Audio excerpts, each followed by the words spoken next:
करेंगे कि जिसके शरीर में अगर कोई बहुत बड़ा रोग आ जाता है, कोई बहुत बड़ी बीमारी अगर शरीर में लग जाती है, कोई रोग लग गया, कोई बीमारी लग गई, कोई बहुत बड़ा रोग आ गया, बीमारी आ गई, डॉक्टर को दिखाओ, जांच भी कराओ, हॉस्पिटल भी जाओ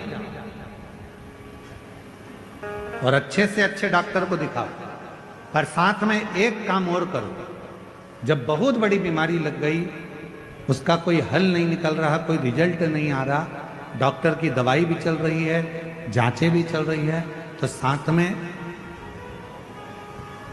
एक बेलपत्र लो, बीच वाली पत्ती पर एक चावल का दाना रखो, बीच वाली पत्ती, एक दुर्वा, दुर्वा जानते हो ना, दूब, हरी दूब, एक दुर्वा और एक पीला कनेर का फूल, ये साथ में रखकर नंदी के पास बैठकर त्र्यंबक मंत्र का जाप करो।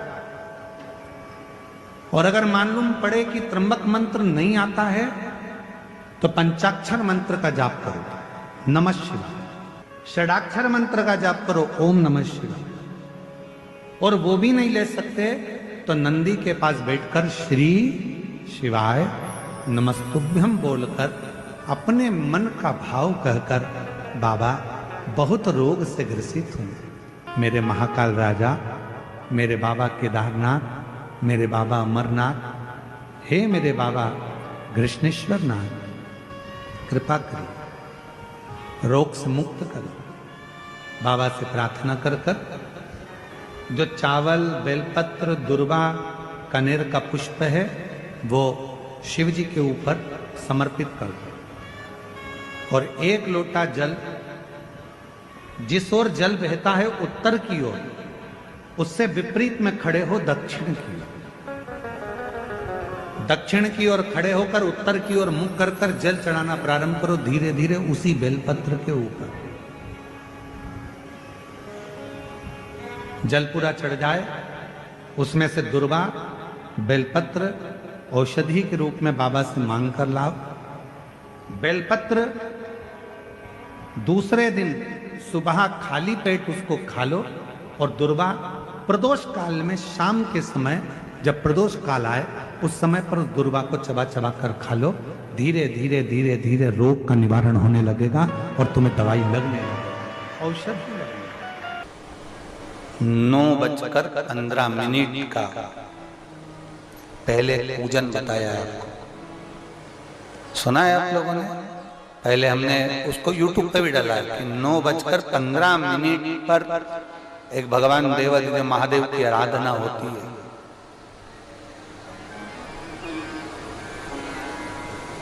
ये कोई सियोर वाले महाराज ने बनाकर नहीं बताई कि 9:15 पर आराधना होती है, हमारे शास्त्रों में भी उसका उल्लेख है, शिव महापुराण में भी उसका वर्णन है। एक पूजा होती है 9:15 की रात्रि की।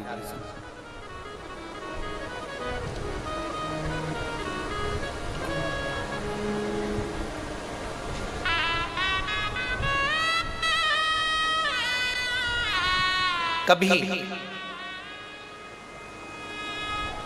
आप सब तो कुबेरेश्वर बाबा की धरा पर हो, कंकर शंकर की भूमि पर हो, आप तो हो। कभी जो आस्था चैनल पर सुन रहे हैं, जो फेसबुक यूट्यूब पर श्रवण कर रहे हैं, कभी मौका लग जाए तुमको तो ये कुबेर भंडारी की भूमि पर कंकर शंकर की धरा पर आकर रात्रि को 9:15 पर बैठकर एक बार शंकर को अपने दिल की बात श्री शिवाय नमस्तुभ्यम के साथ में कहकर बाबा के विनती कर कर जाना जरूर। और फिर वापिस 3 महीने में आकर बताना कि बाबा तुम्हारी बात को सुना कि नहीं।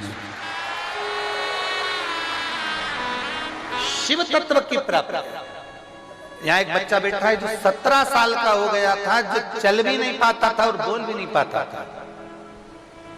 17 वर्ष का बच्चा, पत्र पटना के पास बिहार, सीता देवी है। मैं बिहार राज्य पटना जिले से बाबा के धाम आई हूं, कहीं बैठी हो सीता देवी बिहार राज्य पटना जिले से आई हैं। कहीं बैठी हो तो हाथ हिला सकते हैं। हाथ हिला दो एक बार।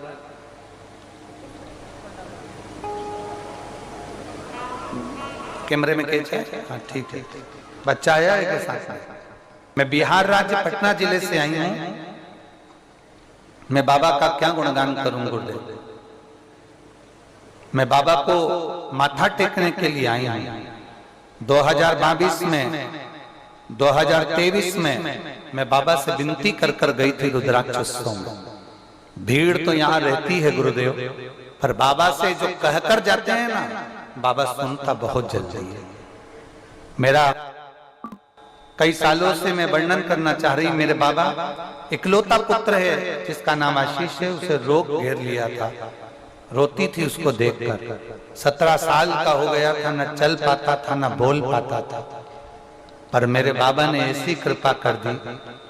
मैं 22 में आई, 23 में आई। बाबा के धाम में बस कहने के लिए आती हूँ शिव पुराण में। ये रुद्राक्ष उत्सव नहीं है गुरुदेव, ये भोलेनाथ जी से एक माता पिता अपने दिल की बात कहने के लिए आते हैं। गुरुदेव, मेरा 17 साल का बेटा बोल नहीं पाता, चल नहीं पाता, उसको देखकर मैं दुखी होती थी। पर मेरे बाबा ने ऐसी कृपा कर दी, यहां से मैं कंकर ले गई, रुद्राक्ष लेकर गई और उस कंकर पर जल चढ़ाती, पूजन करती, रुद्राक्ष का जल शिव जी को चढ़ाकर बेटे को पिलाती। बाबा का क्या गुणगान करूं गुरुदेव। बाबा को नमन करने आई हूं। 3 महीने भी मेरे बाबा ने नहीं लगाए, 1.5 महीने में मेरा बेटा चलने भी लगा और बोलने भी लगा। अब मेरा बेटा खुद चलकर मंदिर जाता है और बाबा का जय घोष लगाता है। और गुरुदेव श्री शिवाय नमस्तुभ्यम बोलता है, भगवान शंकर की भक्ति करता है। मैं बाबा को धन्यवाद देने के लिए। बैठो बहन। श्री शिवाय नमस्तुभ्यम। शिव तत्व की प्राप्ति।